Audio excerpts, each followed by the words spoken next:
bear with me for taking a little bit of time there. I am recording this speech with permission. You just muted yourself, Merv. Thank you. Hopefully you can reset the timer to allow for my incompetence. So the purpose of the speech was for Tim to set out his plan for net zero and how he can sell the benefits of his plan. And he set about that in a really interesting and engaging way. In terms of structure, it was a very clear structure to what he did. A beginning, a middle and an end, and an opening with a question. And who wasn't engaged by his question? Who here has a concern for environment and earth climate? And he looked for a show of hands, and he was up and running, and we were involved. And then in terms of the structure beyond that, he explained to us what do we mean by net zero. He talked about the Paris Agreement and then walked us into a little bit more detail about the project. And he brought out his mnemonic, AIM, which is, it's great to have a mnemonic and something that is really memorable. Action, influence others, and measurement.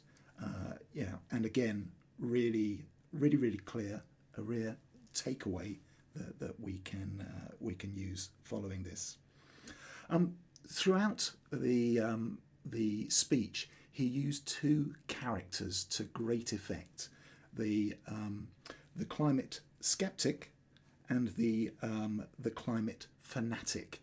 And you note the use of props, the Stetson, the baseball cap. He got into character.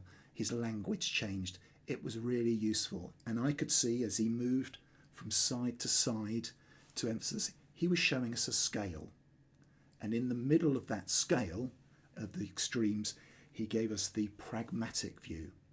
And he built on that. He returned to that about 3 times into and out of character. Really powerful way of helping us understand what he was talking about. So I felt the body language was really strong. The application through to Toastmasters was really good. The hybrid meetings and how we might approach the dilemma. Do we head to London? Do we stay at home?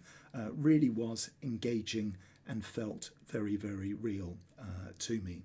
Perfectly framed in the camera. Perhaps a couple of things to challenge yourself on. I noticed you did move, probably deliberately, right into the camera and right back. Possibly a little bit too much, I felt. And maybe some of the gestures there could be a little bit more deliberative or intentional. A lot of gestures and really intentional. I love your mnemonic, but I did note it didn't really come out to about 4 minutes in. I think it would have been great to have it up front and then punctuated throughout so that it really does stick. And I congratulate you on the use of the word of the day, smitten. I want to use it, obviously, of course, and used it in really good context. So thank you for that.